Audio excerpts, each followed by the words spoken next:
तो hello friends, again welcome back to this channel English web academy. अपने इस channel पे आप सभी का स्वागत करते हैं इस सेशन में, जहां हम एसएससी के एक पेपर को सॉल्व करते हैं जिसमें केवल इंग्लिश के क्वेश्चंस होते हैं 25 क्वेश्चन। तो अभी हम एसएससी सीजीएल 2019 के पेपर को सॉल्व कर रहे हैं जिसमें कि 25 क्वेश्चंस होते हैं इस पेपर में। तो इस पेपर को सॉल्व करते हैं, इसमें हम वर्ड मीनिंग्स और जितने सारे ग्रामर के रूल्स होते हैं उसे डिटेल्ड एनालिसिस करके उसे सॉल्व करते हैं। तो यह पेपर जो है एसएससी सीजीएल टीयर 1 5 जून 2019 को सेकेंड शिफ्ट में हेल्ड किया गया था।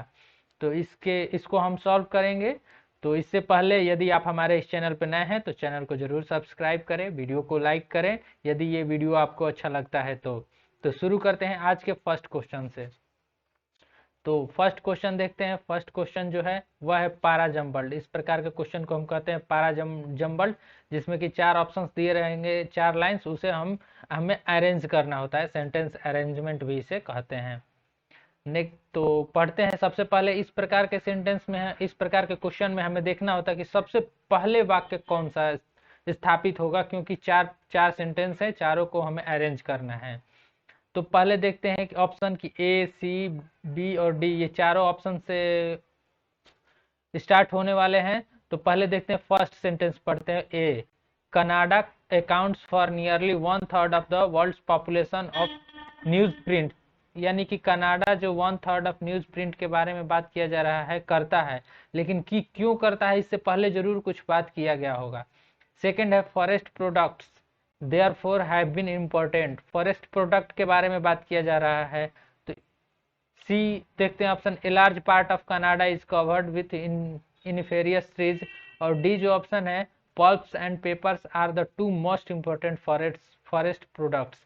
तो ये डी को यदि हम पहले स्थान पर रखें, क्योंकि यहाँ बात किया जा रहा है pulps and papers are the two most important forest product. Forest product के बारे में बात किया जा रहा है। उसके बाद जो कंट्री है उसका यूज कैसे करती है, कनाडा। तो सबसे पहले इसमें डी ऑप्शन आएगा और डी से सिर्फ एक ही ऑप्शन है, ऑप्शन बी। तो इसका करेक्ट आंसर हो जाएगा ऑप्शन बी। यदि आप इसको टोटली को अरेंज करें तो आप इस प्रकार से पढ़ पाएंगे कि डी सी ए बी, यानी कि pops and papers are the 2 most important forest, यानी कि 2 मोस्ट इंपॉर्टेंट फॉरेस्ट के बारे में बात किया जा रहा है। उसके बाद C, A large part of Canada is covered with coniferous trees. तो इस प्रकार से यह ऑप्शन बी बिल्कुल करेक्ट होगा। पारा जम्बल्ड के सेंटेंस में थोड़ी सी दिक्कत होती है। नेक्स्ट है second number question. Second number question है, इसमें जो अंडरलाइन किया गया है इसे इम्प्रूव करना है, हमें सही करना है। तो सेंटेंस है, the head has been so busy to go through this files and resolve the matters. तो आपने यदि पढ़ा होगा तो इस प्रकार के सेंटेंस में हम टू से ही बनाते हैं, टू से यूज करके सेंटेंस को करेक्ट करते हैं। तो ऑप्शन बी आप देखेंगे कि the head has been too busy to go through, यानी कि इतना बिजी है कि वह go through this files and resolve this matter, इस मैटर को सॉल्व करने के लिए अवेलेबल नहीं है। तो टू बिजी ऑप्शन बी इसका बिल्कुल करेक्ट होगा। इसे आप ध्यान में रखेंगे, टू से ही बनाया जाता है, TOO। अब चलते हैं नेक्स्ट क्वेश्चन की तरफ। नेक्स्ट क्वेश्चन है third number question. Third number question को हमें एक्टिव फॉर्म में चेंज करना है, पैसिव फॉर्म में दिया गया है। सेंटेंस है, the wall of this park is being painted by the children. तो आप जानते हैं कि जब is plus being plus V3 sentence जब पैसिव में बनाया जाता है एक्टिव को, तो वह सेंटेंस होता है इज प्लस V4। इस प्रकार के सेंटेंस इस प्रकार के फॉर्म में वो रहता है, यानी कि प्रेजेंट कंटिन्यूअस टेंस में रहता है। तो उसे बीइंग प्लस V3 से हम बनाते हैं। तो हम प्रेजेंट कंटिन्यूअस को ढूंढेंगे। प्रेजेंट कंटिन्यूअस ऑप्शन डी नहीं है, सी भी नहीं है, हैव बीन लगा है, इसमें V2 लगा है और ये दोनों कंटिन्यूअस में है। तो सबसे पहले इसमें हम ऑब्जेक्ट ढूंढते हैं। तो the wall of this park is being painted by the children, किसके द्वारा, तो चिल्ड्रन के द्वारा। तो यह मेन अब हमारा सब्जेक्ट बनेगा। तो ऑप्शन ए में ही है, children are painting the wall of this park. तो ऑप्शन ए इसका बिल्कुल करेक्ट है। अब चलते हैं 4 नंबर क्वेश्चन की तरफ। 4 नंबर क्वेश्चन कहता है इंटाइस। यदि साइनोनिम्स इसका बताना है तो साइनोनिम्स बताने के लिए आपको उसका मतलब पता होना चाहिए, मीनिंग। तो इंटाइस मतलब होता है कि लुभाना। तो यदि आपको इसका मीनिंग पता है इन चारों ऑप्शंस में से इंस्यू, इंटेल, इनरेज, इंट्रैप, इन चारों में से किसका मतलब होता है किसी को लुभाना, तो आप इसका साइनोनिम्स बिल्कुल करेक्ट कर सकते हैं। तो यहाँ देखते हैं, तो इनरेज यानी होता है कि बहुत गुस्सा, किसी के ऊपर अपने मन का गुस्सा निकाल देना, तो उसके सेंस में इनरेज का यूज करते हैं। इंटेल वर्ड, इंस्यू जो वर्ड होता है कोई घटना घटित होने के लिए, और इंटेल का भी यूज किया जाता है किसी को मतलब इसको यूज किया जाता है किसी को गुस्से के ही सेंस में, तो इसलिए इंट्रैप, इंट्रैप जो वर्ड है इसका मतलब होता है किसी को लुभाना, किसी को बहलाना, फुसलाना, लुभाना, तो इसका ऑप्शन डी करेक्ट हो जाएगा। नेक्स्ट है 5 नंबर क्वेश्चन, ड्यूबियस। ड्यूबियस मतलब होता है कि डाउटफुल, इसका भी साइनोनिम्स बताना है। ड्यूबियस मतलब कि किसी असमंजस में फंस जाना, जैसे कि असमंजस, जिसका हमें कुछ मतलब कंफर्म ना हो पाए कि इधर जाए इधर जाए, यानी कि डाउट डाउट में रहना, संदेह में रहना, इसके लिए संदेह सटीक वर्ड हो सकता है। तो सर्टेन मतलब तो निश्चित होता है, फिशी और लॉयल यानी कि ईमानदार, आस्टीडी मतलब होता है कि एक जगह पे टिके रहना, तो ड्यूबियस मतलब कि संदेहात्मक, और स्टीडी मतलब होता है कि एक जगह पे मतलब कि टिके रहना, तो ये भी नहीं होगा क्योंकि साइनोनिम्स बताना है। सर्टेन भी नहीं होगा, यह भी निश्चित होता है, और लॉयल भी होता है, ईमानदार। तो फिशी यानी कि नॉट सर्टेन, फिशी का मतलब होता है नॉट सर्टेन, तो ये इसका करेक्ट आंसर हो जाएगा। अब देखते हैं next 6 number question. 6 number question है फाइनाइट। फाइनाइट मतलब होता है निश्चित, यानी कि किसी लिमिट में, इसका मतलब होता है निश्चित।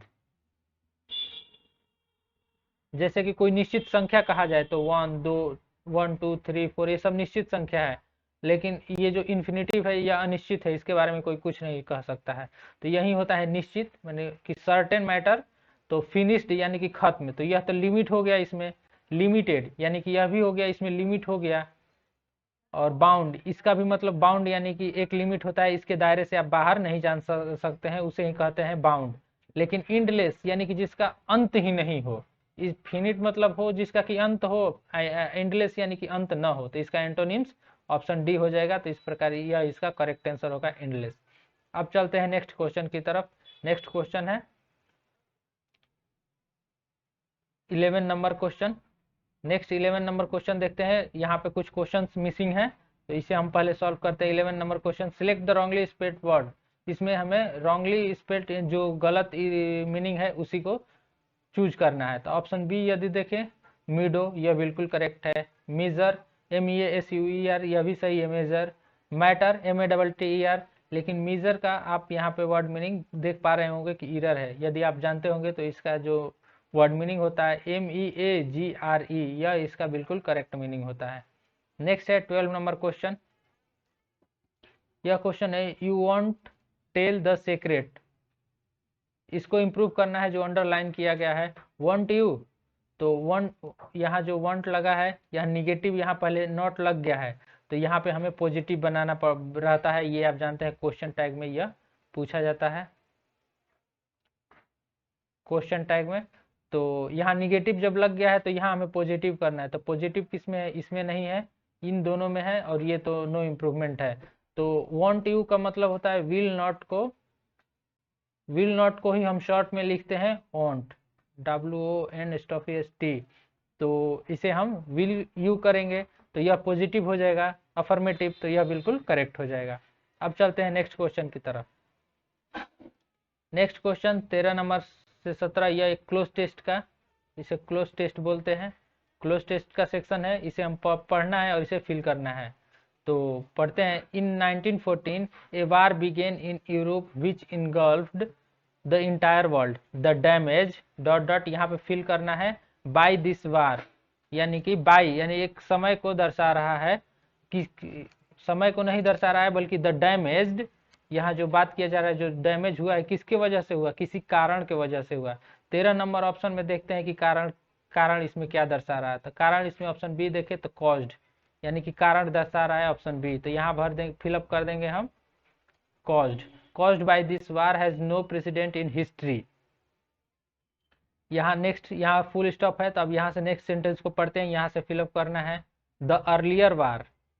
तो द अर्लियर यानी कि पहले की लड़ाइयों में, तो कब के पहले की लड़ाइयों में, तो इन द अर्लियर वार यहाँ बिल्कुल करेक्ट होगा। इन फिलअप करेंगे इन द अर्लियर वार यानी कि पहले की लड़ाइयों में द सिविलियन पॉपुलेशन वेयर, यहाँ फिल करना है not involve and the casualties were, यहाँ फिल करना है हमें 15 नंबर में। 15 नंबर में ऑप्शन है जेनरली, ब्रॉडली, चीफली, फाइनली। तो ऑप्शन ए यानी कि जनरली, यह साधारण तौर पे कह रहा है कि साधारण तौर पे नॉट इन्वॉल्व माने कि साधारण तौर पे इन्वॉल्व नहीं किया जाता है, तो इसका ऑप्शन 15 नंबर का ऑप्शन ए हो जाएगा बिल्कुल correct. generally not involved and casualties were mostly dot dot to the wearing armies। तो हमें फिल करना है 16 नंबर क्वेश्चन में। ए है बिलोंग, कन्फाइंड, रिस्ट्रेंड, बाउंड। या बाउंड, रिस्ट्रेन और यह तो दोनों सिमिलर वर्ड है। जब दो दो सिमिलर वर्ड दिया गया तो ये तो दोनों फिलअप नहीं होगा कैसे भी। अब बचा ऑप्शन ए ऑप्शन बी, तो इसे समझते हैं। द कैजुअलिटीज मतलब कि जो डेथेज होती हैं लड़ाई में उसे कहते हैं कैजुअलिटी। कैजुअलिटीज वेयर मोस्टली, जो होती है होने के सेंस में हमें यहाँ फिल करना है, तो कन्फाइंड फिल कर देंगे तो करेक्ट हो जाएगा, क्योंकि यहाँ पे confined to the warring armies. Next the war, यहाँ पे हमें भरना है द वार, लड़ाई क्या है, यहाँ हमें फिलअप करना है 17 नंबर में विच, हुम, व्हाट, हु। तो दवार के बारे में बात किया जा रहा है। दवार लड़ाई के बारे में बात किया जाए, जब बारे में बात किया जाए तो हम विच का यूज करते हैं। हुम का यूज जब करते हैं तो वह किसी लिविंग थिंग के लिए हुम का यूज करते हैं। व्हाट जो कारण बताता है, रीजन बताता है। हु किसे प्रदर्शित करने के लिए हु का करते हैं, तो यहाँ हमें ऑप्शन ए भराएगा विच, तो यह बिल्कुल करेक्ट हो जाएगा। इस प्रकार से हम फिलअप करते हैं क्लोज टेस्ट को। अब चलते हैं नेक्स्ट क्वेश्चन की तरफ। नेक्स्ट क्वेश्चन है 18 number question. 18 number question, select the word which means the same as the group. यह वन वर्ड सब्स्टिट्यूशन बोला जाता है, इसे OWS शॉर्ट फॉर्म में यूज करते हैं। Person living at the same time, एक ही समय में रहने वाले व्यक्ति, जैसे कि जीके में क्वेश्चन पूछा जाता है कि इनके दरबारी कवि कौन थे, यानी कि उस समय जो किंग राजा थे तो उस समय कवि कौन थे, यानी कि एक ही समय का बात किया जाता है, तो उसे हम बोलते हैं the person living eight thing, यानी कंटेम्पोररीज, समकालीन, इसे कहते हैं हम समकालीन। एक ही समय में एक ही पीरियड में रहने वाले दो व्यक्तियों को हम कहते हैं कंटेम्पोररीज। नेक्स्ट है 19 नंबर क्वेश्चन, हमें इसमें fill in the blanks fill करना है। यहाँ से सेंटेंस स्टार्ट होता है Catholics and Protestants have a long history of dot dot in northern Ireland, but volunteers from both communities came together to build the monument of peace। तो यहाँ जो बात किया जा रहा है, Catholic and Protestants have a long history of, क्या एक उन लोगों में लड़ाई जो बहुत लंबे समय से चल रही है, northern Ireland, but volunteers from both communities came together, जो उसके वॉलंटियर्स थे वो कम टुगेदर यानी एक साथ आ गए, लेकिन जो कैथोलिक और ये प्रोटेस्टेंट्स थे वो लड़ रहे थे। तो लड़ने के सेंस में यहाँ किसका यूज किया जाएगा, एग्रीमेंट, तो ये सहमति होता है। ट्रूस यानी कि शांति होता है। कॉन्टेस्ट और कॉन्फ्लिक्ट दो वर्ड है, तो हम कॉन्फ्लिक्ट का यूज करते हैं जब लड़ाई के सेंस में दो लोगों के बीच या दो कम्युनिटी के बीच लड़ाई हो, तो यानी कि विवाद, तो यहाँ फिल कर देंगे कॉन्फ्लिक्ट। अब नेक्स्ट क्वेश्चन 20 नंबर क्वेश्चन देखते हैं।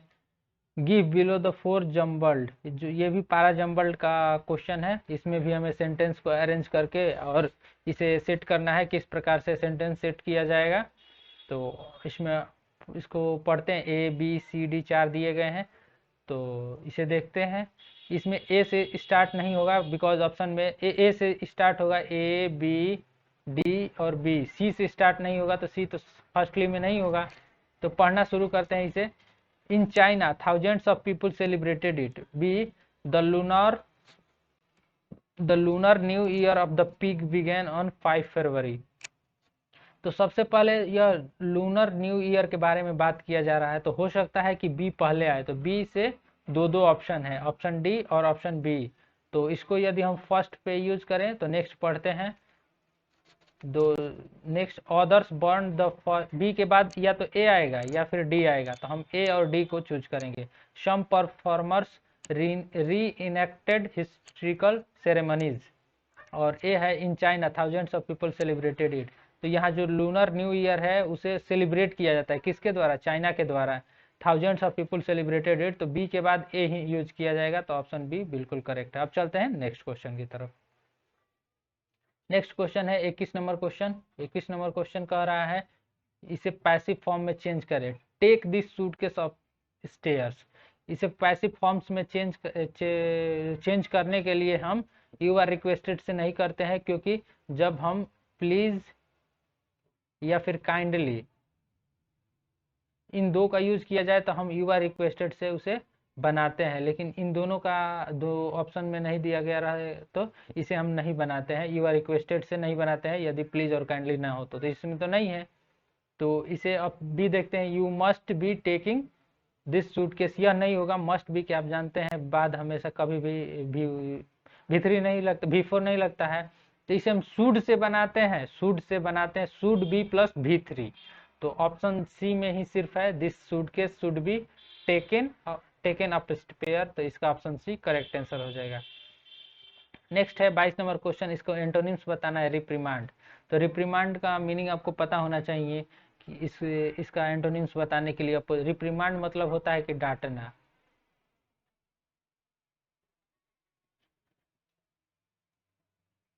रिप्रीमांड का मतलब होता है डांटना, डांटना फटकारने के लिए हम रिप्रीमांड का यूज करते हैं। तो अप्रीहेंड मतलब होता है किसी को प्रेज करने के सेंस में, रिप्रोच भी नहीं होगा। कॉम्प्लीमेंट भी किसी को शाबाशी देने के लिए यूज किया जाता है, लेकिन ब्लेम किसी को यूज किया जाता है ब्लेम करने के लिए। तो इसमें हमें एंटो बताना है ना कि साइनो। तो रिप्रीमांड मतलब डांटना और कॉम्प्लीमेंट मतलब शाबाशी देना, तो ऑप्शन सी ही इसका बिल्कुल करेक्ट आंसर होगा। नेक्स्ट है 23 number question, in the sentence identify the segment which contains the grammatical error. इसमें हमें कॉमन एरर को ढूंढना है। इसमें एरर कहाँ है? सेंटेंस है I know the cobbler which mends the shoe, मैं उस कॉबलर को जानता हूँ, मोची को, जो कि जूते सीता है, outside the gate of our ceremony a colony. तो I know the cobbler which का यूज हमेशा नॉन लिविंग थिंग के लिए किया जाता है, ये हमने आपको बताया हुआ है। इसके जगह पे हम हु का यूज करते हैं जब लिविंग थिंग हो। यह जो कॉबलर है वह लिविंग थिंग है, यानी कि व्यक्ति है, तो इसके लिए हु का यूज करेंगे, तो इसलिए ऑप्शन सी इसका करेक्ट होगा। यहाँ विच नहीं होके हु होगा। अब चलते हैं नेक्स्ट क्वेश्चन की तरफ। नेक्स्ट क्वेश्चन है 24 नंबर क्वेश्चन। इसमें भी हमें ग्रामेटिकल एरर को ढूंढना है। तो सेंटेंस है the street artist Satish Munjal has been painting this wall since the past 1 week.